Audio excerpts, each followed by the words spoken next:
মাত্র 3 মাস, আর এই 3 মাসের মধ্যে যদি বাজার থেকে এই জিনিসটা আপনারা বাড়িতে এনে থাকেন তাহলে একবার অন্তত বানিয়ে খান। জুলাই মাস থেকে সেপ্টেম্বর মাস পর্যন্তই বাজারে অ্যাভেলেবেল পাওয়া যায়।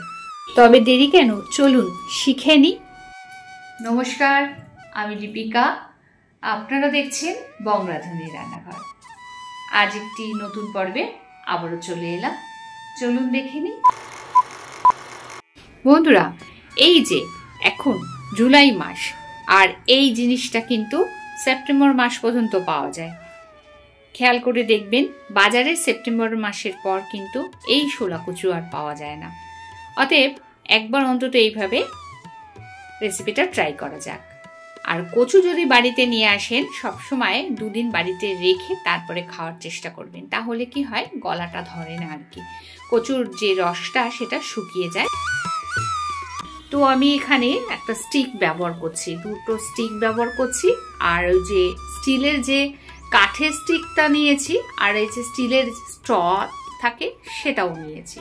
আপনাদেরকে দেখাচ্ছি, এইভাবে করে নিতে পারেন। যদি আপনার কাছে স্ট্র থাকে তাহলে স্ট্র দিয়ে করতে পারেন, আর স্ট্র যদি না থাকে 2টো এরকম কাঠের টুকরো নিয়ে নেবেন, সেটা দিয়ে করতে পারেন। ওপরের দিকটা প্রথমে সমানভাবে কেটে নিচ্ছি, এরপরে উল্টো দিকটায় ঠিক একটু তেসরা করে কোনাকুনি ভাবে কাটছি। আর এইভাবে কেটে নেওয়ার ফলে কি হচ্ছে বলুন তো, এই যে দেখুন ঠিক এইভাবে টানছি, টানলে পরে কিন্তু একটু জালি জালি হয়ে যাচ্ছে। এখন এটাকে মানে কিছুক্ষণ নুন জলে ভিজিয়ে রাখবো, তাহলে জালি জালিটা আরো ভালো হবে, সুন্দর হবে। আমি স্ট্রটা দিয়ে একবারে কেটে দেখালাম, আর এটা এবার স্টিকটা দিয়ে কেটে দেখাচ্ছি। যেটাতে আপনাদের সুবিধা মনে হবে আপনারা সেটা দিয়েই করতে পারেন। আমার কাছে তো এই কাঠের যে স্টিকটা দেখছেন, এটা দিয়েই আমার কাছে সুবিধা মনে হলো।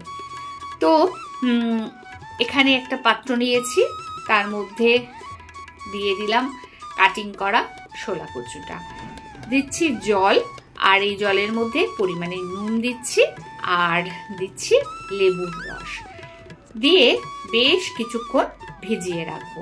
দেখুন নুন জলে ভেজানো ছিল, আর লেবুটা দিলাম যাতে গলা না কুটায় তার জন্য। আর নুন জলে ভিজিয়ে রাখাতে বেশ জালিদারটা ভালো হয়েছে। আর বাকি অংশ দেখুন আরো আরেক রকম ভাবে শোলা কচু খাওয়া যেতে পারে, সেটা হচ্ছে এইরকম গ্রেট করে নিয়েছি শোলা কচুটা, সাইডে সরিয়ে রাখলাম। আর এখানে আরেকটা অন্য পাত্রে দিচ্ছি বেসন, বেসনের সঙ্গে একটু চালের গুঁড়োও দিয়েছি, আর পরিমাণে নুন, একটু হলুদ, একটু লঙ্কার গুঁড়ো, একটু জিরের গুঁড়ো দিয়ে দিলাম, 3-4 ফোঁটা লেবুর রস, পরিমাণে অল্প অল্প করে জল দিয়ে বেটারটা তৈরি করে নিচ্ছি। ঘনত্বটা দেখলেই বুঝতে পারছেন বন্ধুরা, ঠিক এরকম হয়েছে।